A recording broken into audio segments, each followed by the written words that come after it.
உலகத்தில் ரொம்பவே பெருசாக பேசப்பட்டுக்கிட்டு இருக்கிற ஒரு மிலிட்டரி டாக்டிக்ஸ் என்ன அப்படின்னு கேட்டிங்கன்னா ராக்கெட் ஃபோர்ஸ் தான். எதிரிகளோட ஏர் டிஃபென்ஸ் கேப்பபிலிட்டிஸ் எல்லாத்தையுமே அதிக எண்ணிக்கையில் ராக்கெட்களை அனுப்பி ஓவர்வெல்ம் பண்ணி எதிரியை கதிகலங்க வைக்கக்கூடிய ஒரு முறை இருக்குது. இந்த முறையை நம்ம எஃபெக்டிவாக பண்ணணும் அப்படின்னா நமக்கு தேவையான ஒன்று ராக்கெட் ஃபோர்ஸ். இந்த ராக்கெட் ஃபோர்ஸை ஆரம்பத்தில் உருவாக்கி வச்சிருக்கிற ஒரு கண்ட்ரி யார் அப்படின்னு பார்த்தீங்கன்னா சீனர்கள் தான். சீனாவுக்கு அடுத்து இந்தியாவிலையும் ஒரு ராக்கெட் ஃபோர்ஸ் இருக்கணும் அப்படின்னு லேட் ஜெனரல் பிபின் ராவத் அவர்கள் இதுக்கு முன்னாடியே பல இடங்களில் கருத்து தெரிவிச்சிருப்பாரு. ஸோ அதன்படி இந்தியாவில் ஒரு ராக்கெட் ஃபோர்ஸை நம்ம உருவாக்கணும் அப்படின்னா நமக்கு என்னென்ன ராக்கெட்ஸ் தேவை அண்ட் எந்தெந்த இடத்துல இம்ப்ரூவ்மெண்ட்டை நம்ம பண்ணி ஆகணும் சீனர்களை மேட்ச் பண்ணுறதுக்குன்றது தான் இந்த வீடியோவில் தெளிவாக பார்க்க போகிறோம். நான் உங்கள் ஆகாஷ், தமிழ் பொக்கிஷம் உலகம் டிபி டிஃபென்ஸ். முதல்ல ஒரு ராக்கெட் ஃபோர்ஸ்னால் என்ன அப்படின்றத நம்ம அடிப்படையில் புரிஞ்சுக்கணும். இந்த ராக்கெட்ஸை நம்ம எல்லா விதமான ஆர்ம்டு ஃபோர்ஸஸ் பிரான்ச்சஸ்லையுமே பயன்படுத்திக்கிட்டு தான் இருக்கோம். Army, navy, air force.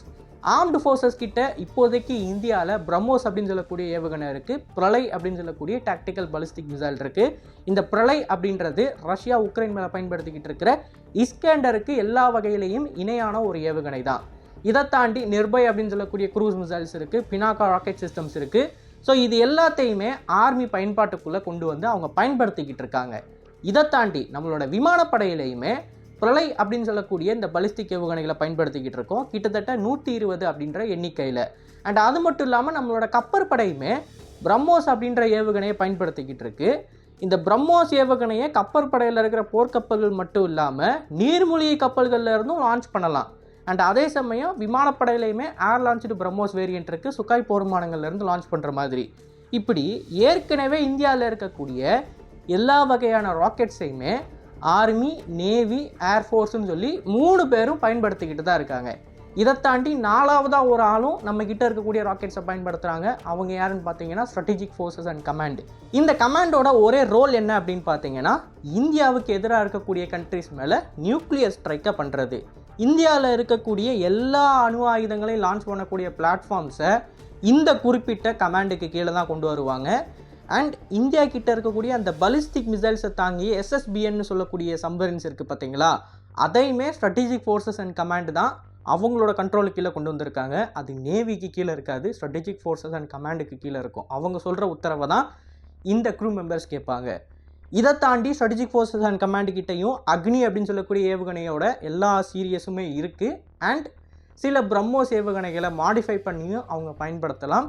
இதை தாண்டியும் சில க்ரூஸ் மிசைல்ஸை அவங்க பயன்படுத்திக்கிட்டு இருக்காங்க நியூக்ளியர் லான்ச்சுக்கு.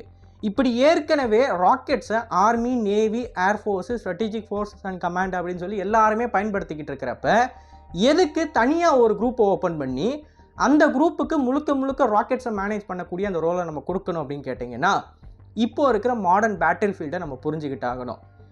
ஆரம்பத்தில் நீங்கள் எதிரிகளை தாக்கி அவங்கள நிலைக்குலைய வைக்கணும் அப்படின்னா அந்த எதிரிகளோட கமாண்ட் சென்டரு, அவங்களோட ரன்வே, ஆமுனிஷன் டீப்போ, கண்டிப்பாக எதிரி ஒரு போருக்குள்ளே போகிறான் அப்படின்னா அவனோட ஆர்மி மென் எல்லாத்தையுமே ஒரு இடத்துல குமிச்சு வைப்பான், அவனோட கமாண்ட் சென்டரை செட் பண்ணுவான். அந்த ஸ்ட்ராட்டஜிக்கலி இம்பார்ட்டண்ட்டான டார்கெட்டை தூக்குறதுக்கு நம்ம ஒரு ஏவுகணை தாக்குதலை எடுத்த உடனே பண்ணணும்.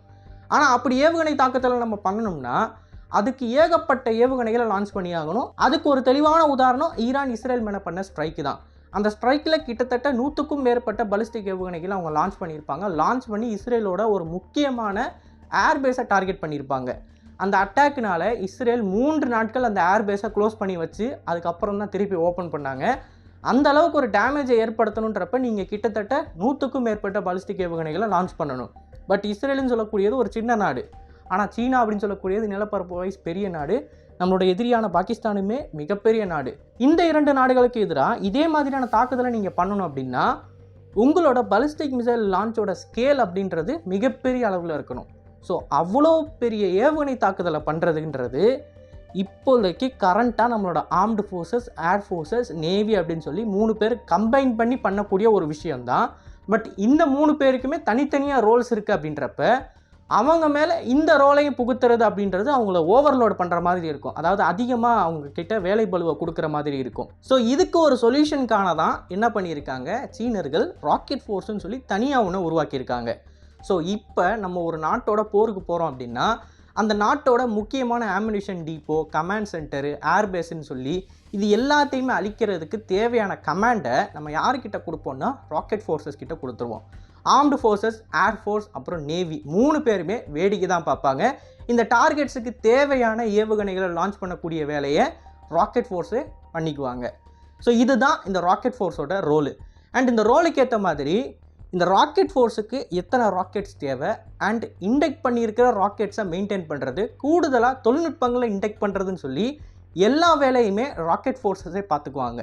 ஸோ ஆர்ம்டு ஃபோர்ஸஸுக்கு அவங்களுக்குன்னு உள்ள வேலையை மட்டுமே அவங்க பார்த்துக்கிட்டா போதும். ராக்கெட் ஃபோர்ஸ் வந்து எல்லா விதமான அட்டாக்குக்கும் தேவைப்படக்கூடிய ராக்கெட்ஸை இண்டெக்ட் பண்ணுறதுலேருந்து மெயின்டைன் பண்ணுறதுலேருந்து எல்லாத்தையுமே பார்த்துக்குவாங்க. ஸோ இதுதான் ராக்கெட் ஃபோர்ஸுக்கான முக்கியத்துவம். இப்போ இந்த இடத்துல நம்மளோட ராக்கெட் ஃபோர்ஸுக்கு நம்ம எந்தெந்த மாதிரி ஏவுகணைகளை வச்சுருக்கோம் அப்படின்னு கேட்டிங்கன்னா, பிரளய் அப்படின்னு சொல்லக்கூடிய ஏவுகணை நம்ம வச்சுருக்கோம். இது இஸ்காண்டர் அப்படின்னு சொல்லக்கூடிய ரஷ்ய ஏவுகணைக்கு இணையான ஒன்று. இஸ்காண்டரை பயன்படுத்தி ரஷ்யர்கள் எப்படிப்பட்ட ஃபோர்ட்டிஃபிகேஷன்ஸ் எல்லாம் தாக்கி அழிச்சிக்கிட்டு இருக்காங்க அப்படின்னு சொல்லி நம்ம ஏகப்பட்ட இடத்துல பார்க்குறோம். அதை பற்றி நம்மளோட சேனல்லே நிறையவே காணொலிகள் போட்டிருக்கோம். ஸோ ஒரு ஏர்பேஸை தாக்கிறதா இருக்கட்டும், ஒரு ஏர்பேஸில் இருக்கிற ஒரு MiG-29ஐயும் S-300 ஏர் டிஃபென்ஸ் சிஸ்டமையும் தாக்கிறதா இருக்கட்டும், பிரிட்ஜஸை தாக்கிறதா இருக்கட்டும், கம்யூனிகேஷன் டவர்ஸை தாக்கிறதா இருக்கட்டும், இப்படி எல்லாத்துக்குமே ப்ராக்டிக்கலாக இந்த இஸ்காண்டர் ஏவுகணையை பயன்படுத்தி ரஷ்யர்கள் சாம்பிள் காமிச்சிட்டாங்க. இப்போ அதே மாதிரி ஒரு ஏவுகணை நம்மக்கிட்டையும் இருக்குது. நம்ம இந்த ஏவுகணையை இந்த மாதிரியான டாக்டிக்ஸுக்கு பயன்படுத்த முடியும். இதை தாண்டி ஈரானியர்கள் இஸ்ரேல் மேலே அவங்களோட வான் பாதுகாப்பு அமைப்பை ஓவர்வெல்ம் பண்ணுற மாதிரி கிட்டத்தட்ட 100கணக்கில் ஏவுகணைகள் அனுப்புனாங்க பார்த்தீங்களா? அப்படிப்பட்ட ஸ்ட்ரைக்குக்கு சீப்பான க்ரூஸ் மிசைல்ன்றது நமக்கு தேவைப்படுது. அந்த இடத்த ஃபில்அப் பண்ணுறதுக்கு வரது யாருன்னு பார்த்தீங்கன்னா நிர்பய் க்ரூஸ் மிசைல். நிர்பய் அப்படின்னு சொல்லக்கூடியதோட ரேஞ்ச் மட்டுமே கிட்டத்தட்ட 1500 கிலோமீட்டர். இதை நம்ம சக்ஸஸ்ஃபுல்லாக கொஞ்ச நாளைக்கு முன்னாடி டெஸ்ட் பண்ணி பார்த்தோம், முழுக்க இண்டிஜினஸ் டெக்னாலஜியில். ஸோ நிர்பய் அப்படின்னு சொல்லக்கூடியது எதிரிகளோட வான் பாதுகாப்பு அமைப்புகளை ஓவர்வெல்ம் பண்ணுறதுக்கு நம்ம பயன்படுத்தக்கூடிய ஏவுகணை. இதையும் தாண்டி அக்னி பிரைம் அப்படின்ற ஏவுகணை இருக்குது. நம்மக்கிட்ட இருக்கக்கூடிய அக்னி சீரிஸ் எல்லாமே அணு ஆயுதங்களை ஏந்தி கொண்டு போகக்கூடிய ஏவுகணைகள். இந்த ஏவுகணைகளை நம்ம டாக்டிக்கல் பர்பஸுக்கு பயன்படுத்த முடியாது. இதை நம்ம டாக்டிக்கல் வார்ஹெட்ஸை எடுத்துகிட்டு போகிற மாதிரி மாடிஃபை பண்ணோம்னா மட்டும்தான் நம்ம பயன்படுத்த முடியும். அதுபடி நம்ம மாடிஃபை பண்ண ஒரு ஏவுகணை தான் அக்னி பிரைம். இந்த அக்னி பிரைமையுமே நம்ம 1500 கிலோமீட்டர் ரேஞ்சுக்கு உருவாக்கி நம்மளோட நாட்டோட பயன்பாட்டுக்கு நம்ம கொண்டு வந்திருக்கோம். இப்போயே பார்த்தீங்கன்னா 3 ஏவுகணைகள் வந்திருக்கு: பிரளய், அக்னி பிரைம், நிர்பய் அப்படின்ற க்ரூஸ் மிசைல். இதை தாண்டி பிரம்மோஸ் அப்படின்ற ஏவுகணைகளையும் நம்ம ஸ்ட்ராட்டஜிக் ஃபோர்ஸ் அண்ட் கமாண்டுக்கு கொண்டு வர முடியும். பிரம்மோஸ் ER அப்படின்னு சொல்லக்கூடிய வேரியண்ட் வந்து 900 கிலோமீட்டர் ரேஞ்ச் இருக்கிற ஒன்று. ஸோ ஃபார்வர்ட் பேஸை தாண்டி இருக்கக்கூடிய சீனாவோட முக்கியமான கமாண்ட் சென்டர்ஸையும் நம்ம பிரம்மோஸை வச்சு தாக்குதலுக்குள்ளே கொண்டு வர முடியும். இப்போ இதெல்லாம் பார்த்தீங்க அப்படின்னா இமீடியட்டாக நம்மக்கிட்ட இருக்கக்கூடிய ஏவுகணைகள். இதை தாண்டியும் பல ஏவுகணைகள் டெவலப்மெண்ட்டில் இருக்குது. லாய்டரிங் அம்யூனிஷன், சூசைட் ட்ரோன்ஸ் அப்படின்னு சொல்லக்கூடியதும் டெவலப்மெண்ட்டில் இருக்குது. அதெல்லாம் ஒன்றா டெவலப்மெண்ட் ஃபேஸை முடிக்கிறப்ப இது எல்லாத்தையுமே ராக்கெட் ஃபோர்ஸுக்குள்ளே தான் கொண்டு வருவாங்க. ராக்கெட் ஃபோர்ஸில் ஏவுகணைகள் மட்டும் இருக்காது, லாய்டரிங் அம்யூனிஷன்ஸும் இருக்கும். பினாக்கா மாதிரியான ராக்கெட் ப்ரொப்பல்டு ஆர்ட்டிலரி சிஸ்டம்ஸுமே இருக்கும். பினாக்காவில் ஷார்ட் ரேஞ்ச் ஆர்ம்டு ஃபோர்ஸஸ் வச்சுருப்பாங்க. 200 கிலோமீட்டர் ரேஞ்ச் இருக்கக்கூடிய பினாக்காவை நம்மளோட ராக்கெட் ஃபோர்ஸில் பயன்படுத்துவாங்க. ஸோ இப்படி ஃப்யூச்சர்லேயும் சில ஆயுதங்கள் இன்டெக்ட் ஆகிக்கிட்டே இருக்கும். இப்போ ப்ரெசண்ட்டாக இருக்கக்கூடிய ஆயுதங்களும் சரி, ஃப்யூச்சரில் இருக்கக்கூடிய ஆயுதங்களும் சரி, ரொம்பவே நம்பிக்கை தரும் வகையில் தான் இருக்குது நம்மளோட எதிரிகளை கவுண்டர் பண்ணுறதுக்கு. ஆனால் இந்தியா ஒரு முக்கியமான இடத்துல ஒரு இம்ப்ரூவ்மெண்ட்டை பண்ணி ஆகணும். அந்த இம்ப்ரூவ்மெண்ட்டுன்றது தான் நம்மளோட எதிரிகளை கதிகலங்க வைக்கும். நம்ம மாறி மாறி ராக்கெட்ஸை இண்டெக்ட் பண்ணிக்கிட்டு இருந்தால் மட்டும் பத்தாது. இந்த ராக்கெட்ஸை உருவாக்குறதுக்கு ஒரு மாட்யூலர் ப்ரொடக்ஷன் லைனை நம்ம உருவாக்கி காட்டணும். அதாவது ராக்கெட்ஸோட டெக்னாலஜியை தாண்டி அந்த ராக்கெட்டை எந்த அளவுக்கு எண்ணிக்கையில் உங்களால் உருவாக்க முடியும், உங்களோட ப்ரொடக்ஷன் கேப்பபிலிட்டி என்ன அப்படின்றது உங்களோட எதிரிக்கு இருக்கக்கூடிய முக்கியமான கியூரியாசிட்டி. ஏன்னா உங்களோட எதிரி எவ்வளோ பவர்ஃபுல்லான வான் பாதுகாப்பு அமைப்பை உருவாக்கினாலும் அந்த வான் பாதுகாப்பு அமைப்பு ஹேண்டில் பண்ணக்கூடிய ஏவுகணைகளுக்கு அதிகமாக உங்களால் அவுட் ப்ரொடக்ட் பண்ண முடிஞ்சிச்சு அப்படின்னா அந்த போரில் நீங்கள் தான் ஜெயிப்பீங்க.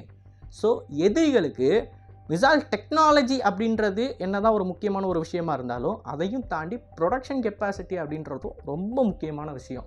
இந்த இடத்துல தான் சீனர்கள் வந்து நம்மளோட முன்னாடி இருக்காங்க. ஸோ ராக்கெட் ஃபோர்ஸ் அப்படின்ற ஒரு விஷயத்தை எடுத்துக்கிட்டாலே நிறைய பேர் என்ன சொல்லுவாங்கன்னா, சீனர்கள்கிட்ட பெட்டரான மிசைல் டெக்னாலஜி இருக்குது நம்மளை விட அப்படின்னு சொல்லுவாங்க. கண்டிப்பாக கிடையாது.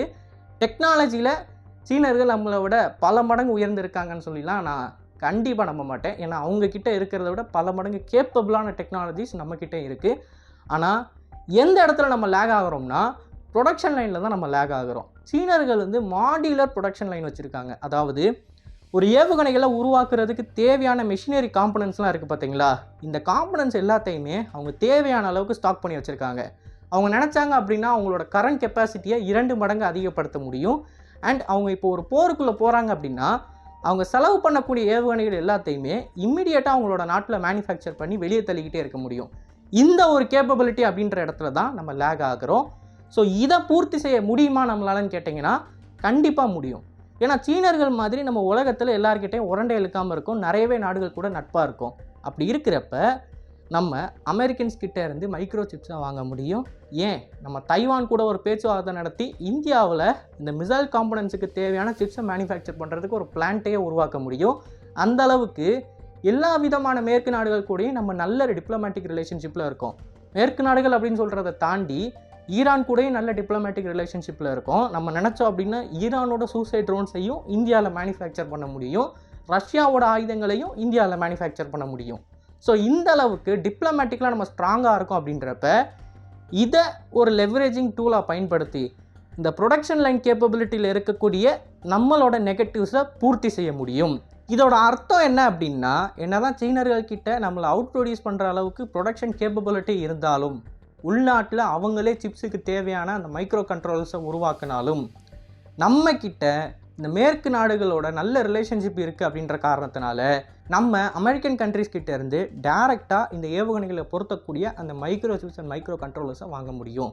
ரஷ்யர்களே பார்த்தீங்க அப்படின்னா இந்த ரஷ்யா யுக்ரைன் போரில் American micro chips and controllers தான் பயன்படுத்திக்கிட்டு இருக்காங்க.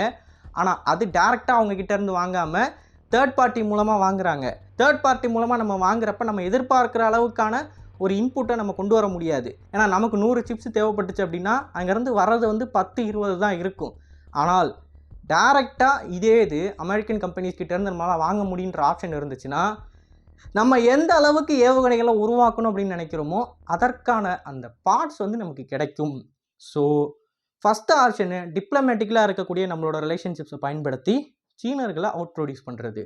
ரெண்டாவது ஆப்ஷன் என்ன அப்படின்னு பார்த்தீங்கன்னா, சீனர்கள் மாதிரியே நம்மளும் ப்ரொடக்ஷன் லைனை இங்கே செட்டப் பண்ணி ஆகணும். ஆனால் அப்படி அந்த அளவுக்கு எண்ணிக்கையில் நம்மளால ப்ரொடக்ஷன் லைனை செட்டப் பண்ண முடியாது. அதுக்கு பதிலாக நம்ம இன்னொரு மெத்தடை யூஸ் பண்ணலாம். மாடுலர் ப்ரொடக்ஷன் லைன் அப்படின்னு சொல்லுவாங்க. அதாவது ஒரே ஒரு ப்ரொடக்ஷன் லைனை செட்டப் பண்ணிவிட்டு அந்த ப்ரொடக்ஷன் லைனை ஒரு பேஸ் ப்ரொடக்ஷன் லைனாக வச்சு அதே மாதிரி இந்தியா முழுக்க தேவை வந்தால் மல்டிபிள் ப்ரொடக்ஷன் லைன்ஸை செட் பண்ணக்கூடிய அந்த கெப்பாசிட்டி அதை தான் நம்ம சொல்லுவோம். ஸோ இந்த ஒரு குறிப்பிட்ட தொழில்நுட்பத்தில் நம்ம அதிகமாக இன்வெஸ்ட் பண்ண வேண்டிய சூழ்நிலைக்கு தள்ளப்பட்டிருக்கோம். அண்ட் நம்ம இப்பயும் சொல்கிறேன், சீனர்களை அவுட் பர்ஃபார்ம் கண்டிப்பாக பண்ண முடியும். ஏன்னா அந்த அளவுக்கு நம்மக்கிட்ட ரீசோர்ஸஸ் இருக்குது, ஏகப்பட்ட என்ஜினியர்ஸ் இருக்காங்க, பாப்புலேஷன் இருக்காங்க. மேற்கு நாடுகள் அப்படின்னு எடுத்துக்கிட்டிங்கன்னா அவங்கக்கிட்ட பாப்புலேஷன் கிடையாது. அதனால எந்த வகையிலையும் அவங்க சீனர்களை அவுட் ப்ரொடியூஸ் பண்ண முடியாது. ஆனால் நம்மக்கிட்ட இருக்கிற பாப்புலேஷன் அண்ட் ஸ்கில்டு லேபர் காரணத்தினால் நம்ம அவங்கள அவுட் பர்ஃபார்ம் பண்ண முடியும். ஆனால் அப்படி அவுட் பர்ஃபார்ம் பண்ணுறதுக்கு மாடுலரான இண்டஸ்ட்ரியல் செட்டப்புன்றது நமக்கு வேணும். அந்த செட்டப்புக்கு தேவைப்படக்கூடிய மெஷினரிஸ் அண்ட் காம்பனன்ட்ஸை நம்ம இன்டெக்ட் பண்ண ஆரம்பிக்கணும். இதுதான் இப்போதைக்கு நமக்கு இருக்கக்கூடிய பிரச்சனை. மிசைல்ஸ் ப்ரொடக்ஷன் அப்படின்றத அதிகப்படுத்தக்கூடியது. ஸோ இப்போதைக்கு இருக்கக்கூடிய கரண்ட் சேலஞ்சஸை பற்றியும் இந்தியாவோட ராக்கெட் ஃபோர்ஸை பற்றியும் தெளிவாக அந்த வீடியோவில் பேசியிருப்பேன்னு நினைக்கிறேன். இதை பற்றின உங்களோட கருத்துக்கள் என்ன அண்ட் இதை தாண்டி நான் சொல்லாமல் விட்ட விஷயங்கள் ஏதாவது இருந்துச்சு அப்படின்னா தாராளமாக கமெண்ட்ஸில் மென்ஷன் பண்ணுங்கள். அண்ட் இதே மாதிரியான நிறையவே தகவல்கள் நீங்கள் தெரிஞ்சுக்கணும் அப்படின்னு நினச்சிங்கன்னா டிபி டிஃபென்ஸ் சேனலை மறக்காமல் சப்ஸ்கிரைப் பண்ணிக்கோங்க. நல்லதை பகிர்ந்து நல்ல சமுதாயத்தை உருவாக்கும். நன்றி, வணக்கம்.